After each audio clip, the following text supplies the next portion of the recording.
Hey, I'm Jules and you're listening to Jules FM. Today's episode is part one with Emma Murray, a high performance mindset and mindfulness coach who works with corporate leaders, students, performers, and elite athletes, including Oscar Piastri, Richmond Football Club, Dusty Martin, just to name a few. Emma is sought after by ASX 100 organisations, executives, and the education sector for her ability to help people perform at their best in high pressure moments.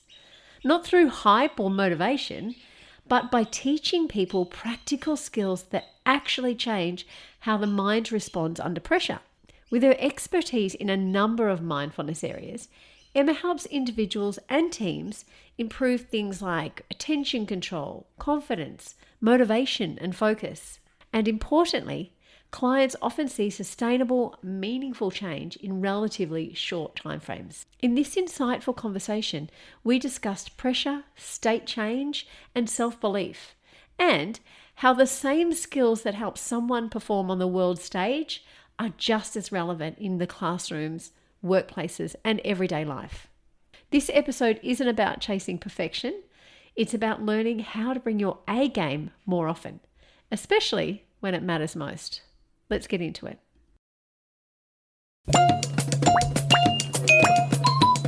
Knowing your younger years, you were an elite netballer and you were at the AIS and you did a lot of that. Is that where your mindfulness training first started, or how did that come about?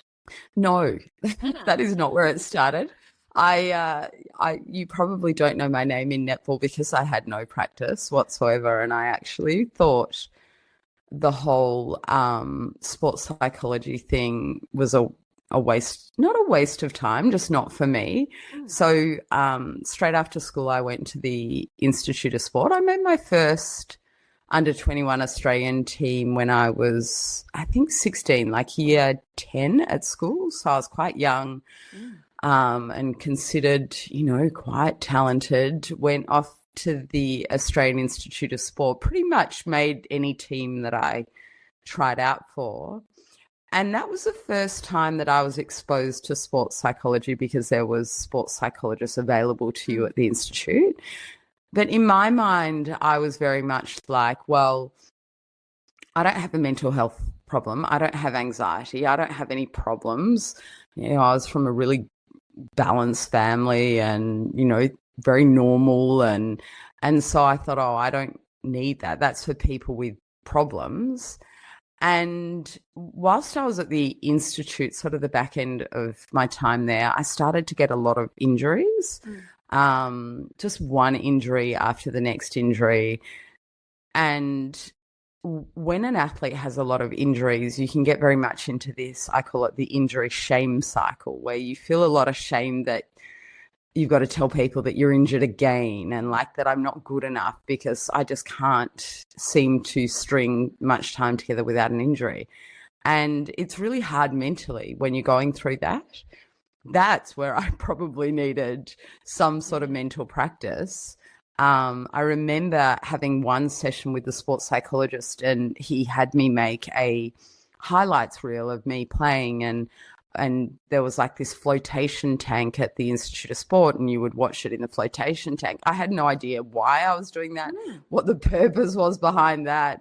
I did it a few times, and eventually the injuries took their toll, and I just didn't really have any idea about goal setting or, coming back from setback. And so my parents were very pro-education. They were very, they thought netball was a side thing and that my career should be it. So I eventually just walked away. And yeah, it was really probably a waste. But on another hand, it really contributed to me being able to do what I do now, because I understand what athletes are thinking and feeling, and I understand their reservations around the mental space, and I understand the shame that they're in when things are not going well. So whilst I never made it at the senior level as a national netballer, it really prepared me for what I do now.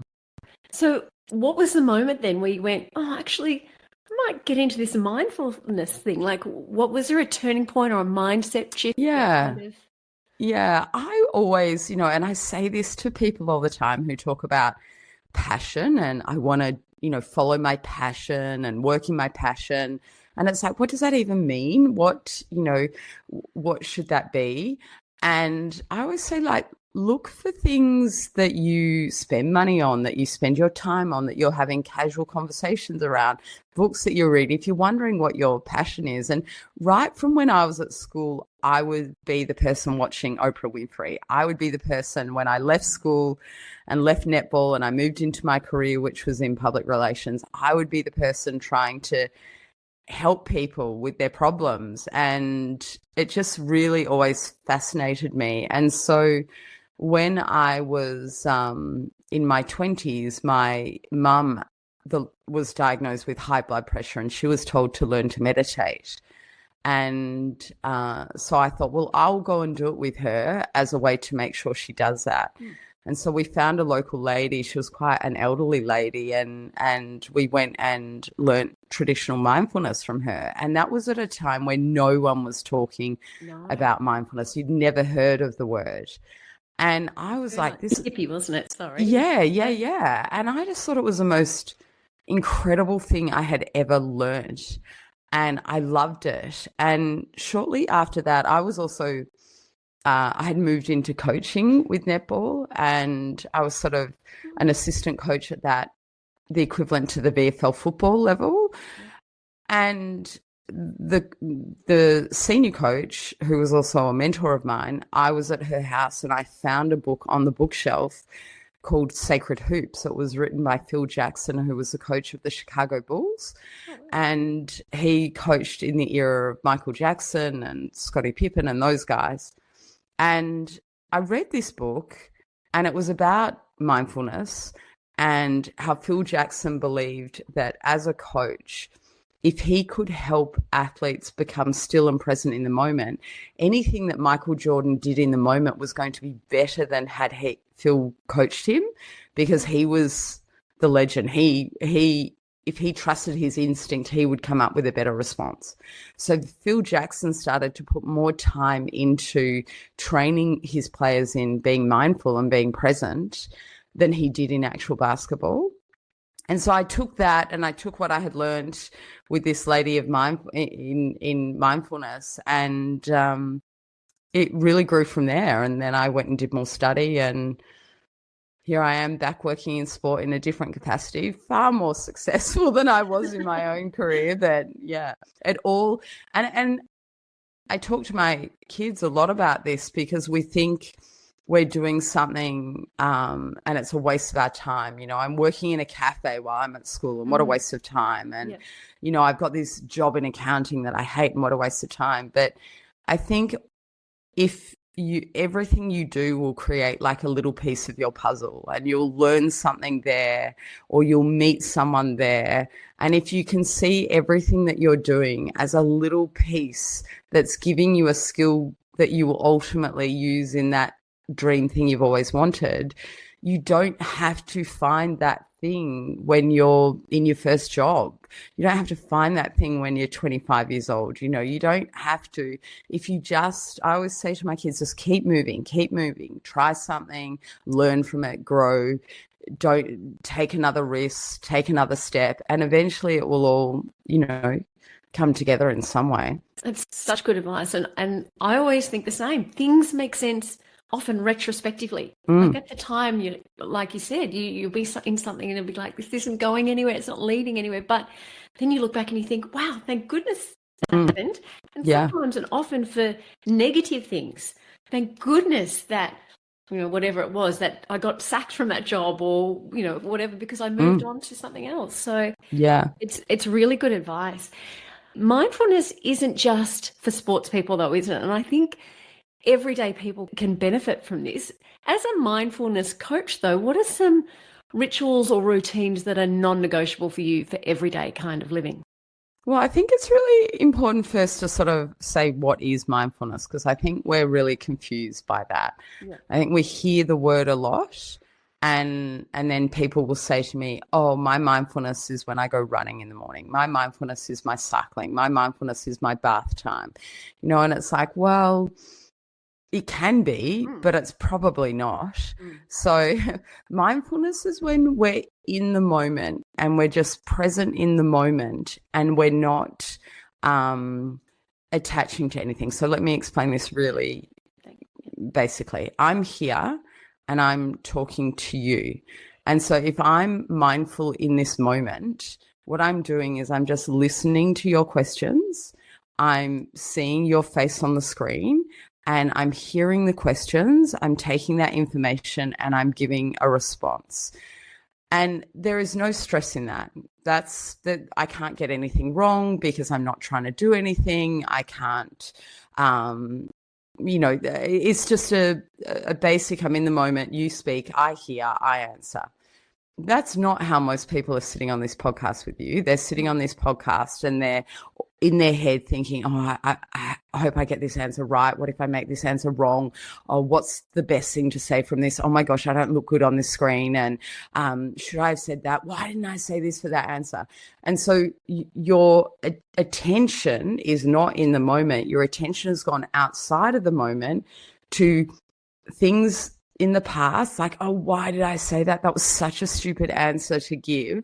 Or it's gone to things that haven't yet happened in the future. Oh gosh, I hope I give the right answer. What if I make a mistake? Or what are people going to think of me? I didn't even put makeup on. And, and so I'm going to two different places, neither that are in the present moment. Now, what's the big deal of that? The big deal of that is that as a human, our mind is wired for safety. And it's wired to stay alive. And so due to our wiring, our attention is wired to go to potential threats and get us ready to fight those threats. So we get this stress response in our body that is preparing us to fight a wild animal. So our heart rate is increasing, our muscles are getting tight. It's an actual stress response, because if we don't have a stress response, we're not going to get the necessary biological response to fight, to run away or hide. And so when I'm on this podcast in this moment, my mind is wanting to jump to the potential threats of what will people think of me, fear of failure, getting it wrong, not being good enough. There are threats. The caveman's threat was a saber-toothed tiger. Our threats are what will people think of me. So when my mind is jumping out of the moment to why did I say that? That was stupid. Or, oh, I hope I don't get this wrong.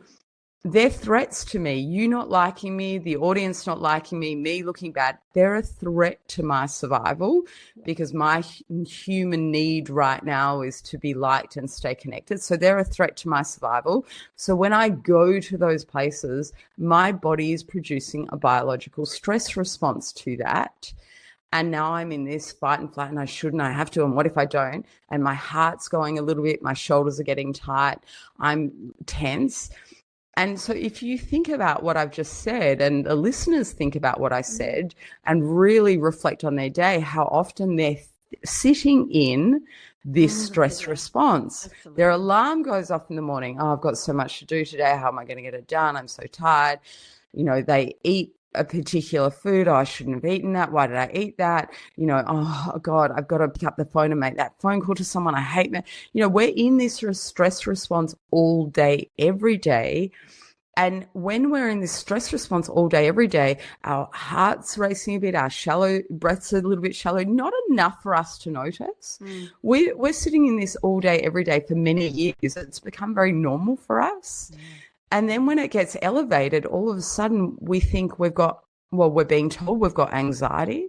And when we're sitting in that long enough without a break from that and we can't get off the couch, we're being told we've got depression. Now, anxiety and depression are very real. And if anyone's suffering from that, they should go to their GP and get a referral for help. But for a majority of us, 4 out of 5 people, we are just sitting in this stress response, jumping, because we're never in the present moment. And what mindfulness is learning to come into the moment, anchor ourselves in the present moment on what I'm seeing, hearing, feeling. And that takes work. Yeah, right. That takes work. Mindfulness is not our relaxation time. It's hard work to catch our attention when it goes, come back, soften our breath, anchor ourselves in the present moment. So if someone's saying my mindfulness practice is when I go for a run, and they're listening to me talk now, they might realize that on their run, they're replaying conversations that they've had with people that they shouldn't have said. And why did I say this? They're going through all their work and their school to-do lists. They're worrying about the party they've got on the weekend, and they get to the end of the run and they are probably more stressed than when they started their run. Yeah. So that mindfulness is that, and it takes a lot of practice. So because I'm quite practiced at it, I can come on this podcast and I'm just present. I don't need to work hard at that. But in order for me to maintain that practice, which is finally, after that very long response, getting to your question, sleep is non-negotiable for me. Like when we're tired, our body is already at a high stress level. So think about the caveman. If he's got stress in his body, it's because there's a tiger about to eat him. So if I'm not getting enough sleep and my body's in a stressed state, now I'm going to see everything through the lens of that's bad and dangerous. So sleep is non-negotiable. And what goes hand in hand with sleep is not scrolling in bed. Yeah. Put the phone away. If your listeners could get one thing from this podcast, start charging your phone away from your bed, because you can't scroll on it if you put it on charge before you get into bed, and you can't scroll on it when you wake if it's not charged next to your bed. And scrolling would also increase that anxiety, wouldn't it?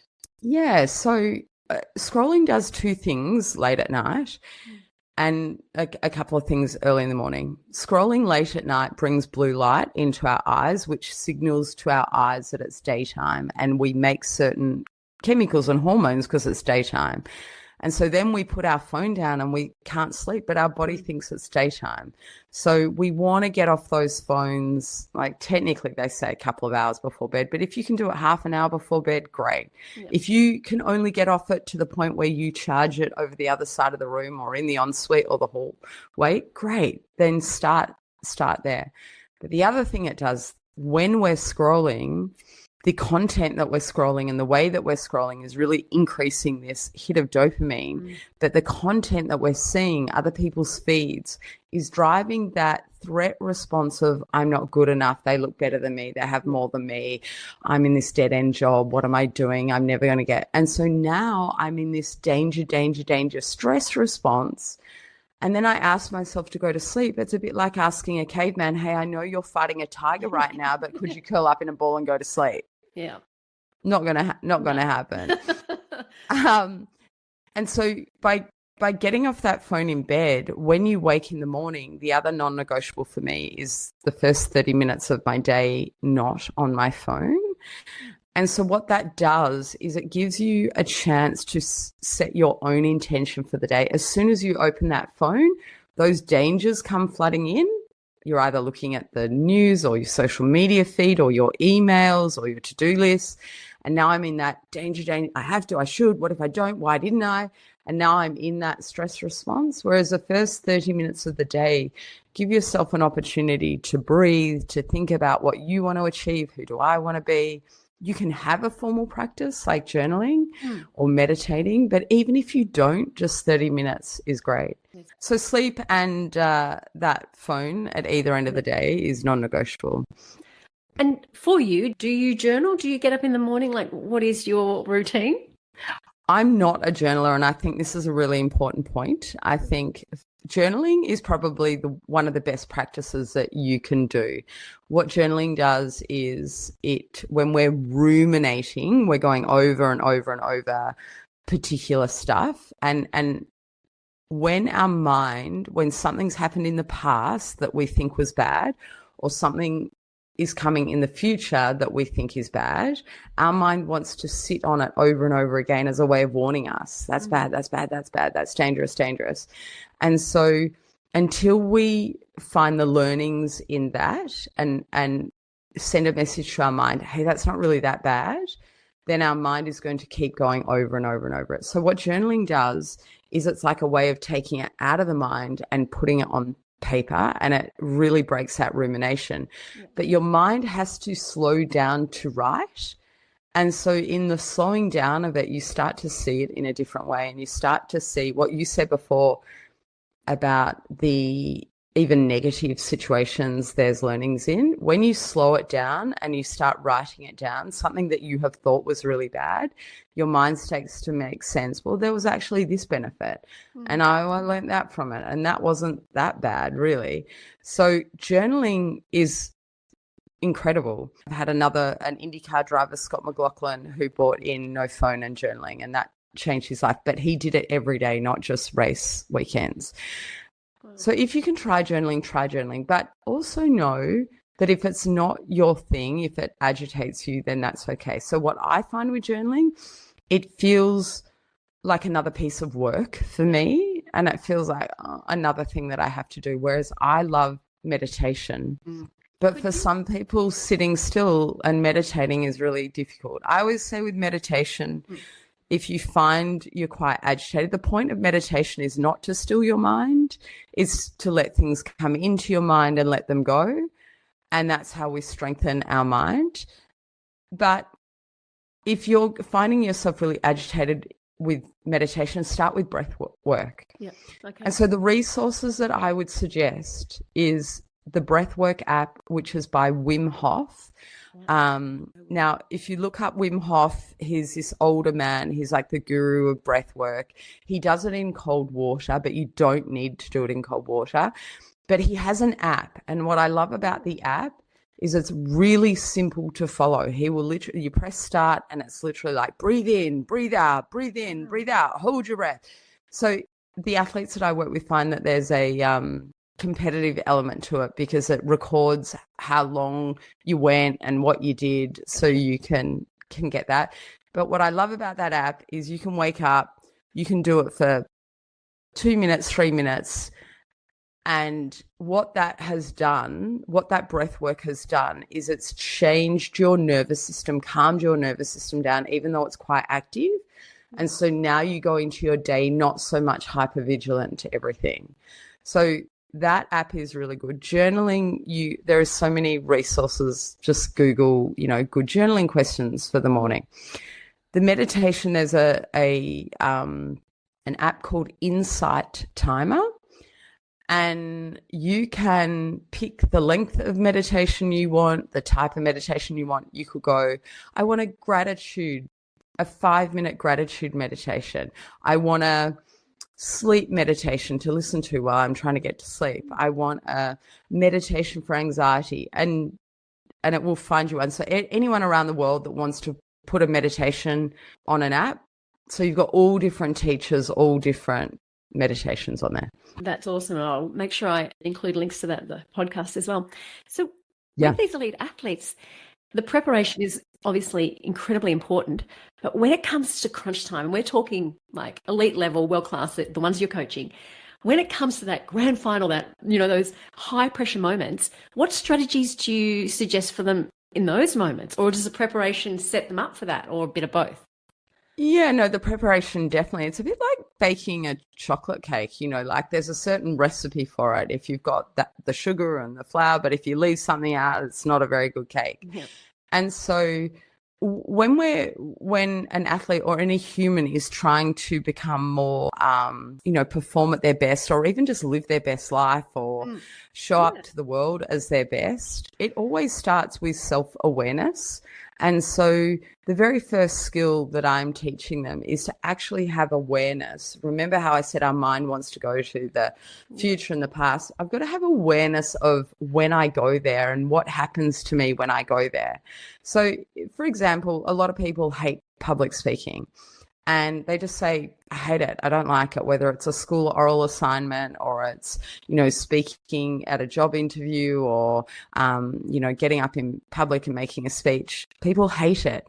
And all they know is I'm not very good at it. It makes me feel really nervous. And I fumble my words. And so what self-awareness looks like in that moment starts before I actually get up to speak. Maybe it starts in the days leading up to it. And I start catching myself, what I'm saying to myself. Oh, I'm telling myself, oh, I've got that coming up and I hate it and I'm so bad at it and this is terrible. Oh, and when I tell myself those thoughts, it makes my body really tight and my heart rate increases. And so then I watch myself when I'm just about to get up. Oh, I start to notice I breathe really shallow. And I start to tell myself, don't make a mistake, don't make a mistake. And so first we've got to gather all of the information around where your mind is going and what's happening to your physiology. Because when you stand up to public speak and you've been doing this for days, your mind thinks danger, danger, danger, you're going to make a mistake, danger, danger, you're bad at this. And you've now got this shallow breath and tight shoulders and racy heart, and you go to open your mouth and speak and you stutter or your voice doesn't project. And now I tell myself more, I'm so bad at this. I'm so hopeless at this. Elite athletes are doing the exact same thing. You know, they've got a grand final coming up and they're saying, oh God, I better play well. I hope I don't play well. I hope I play well. What if I don't? What are my friends going to think if I lose this? And their heart race is going. And if they've got no awareness around that, they can't catch it and shift out of that. So we always start with self-awareness, and then we teach them the skill of being able to catch themselves when they go to these unhelpful places.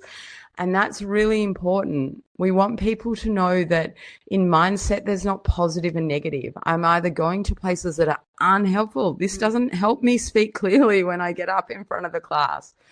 Or I'm going to a helpful place. Oh, this really helps me feel calm. This helps me perform at my best.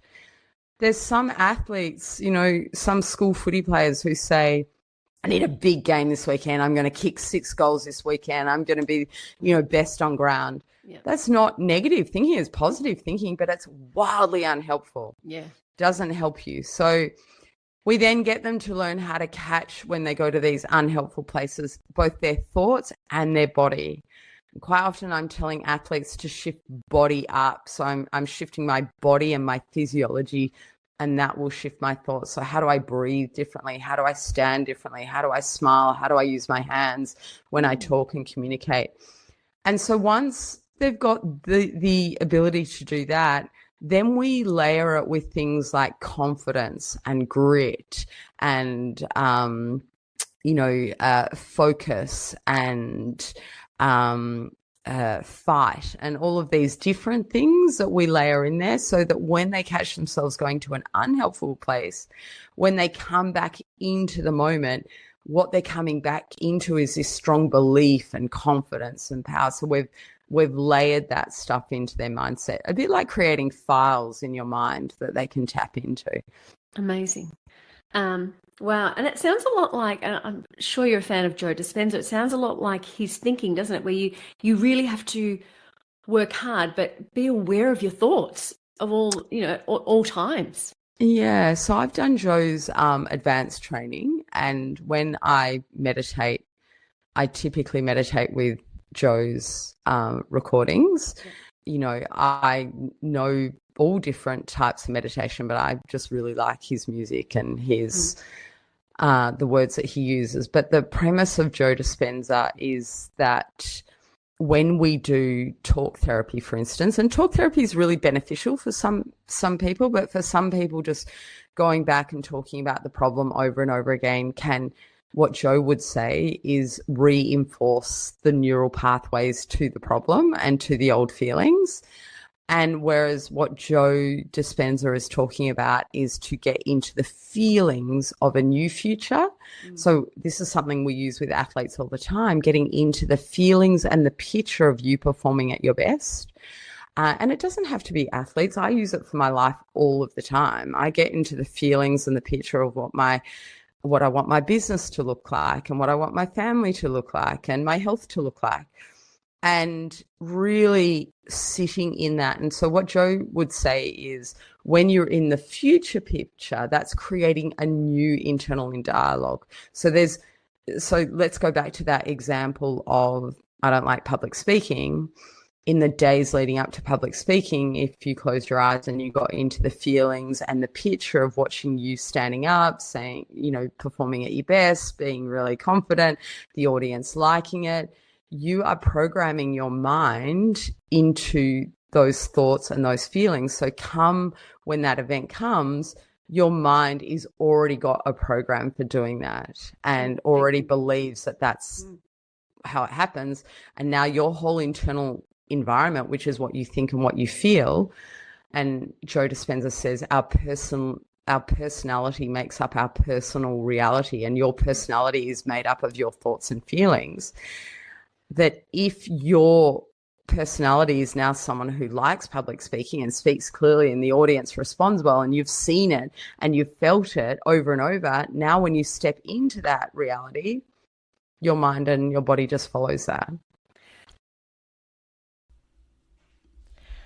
If you enjoyed part 1 with Emma Murray, make sure you hit follow so you don't miss part 2 or any of the other incredible guests coming up. And if this episode sparked something for you, please share it with someone who might need these tools in their everyday life to feel clearer, calmer, or just a little more confident in the moments that matter. Until next time.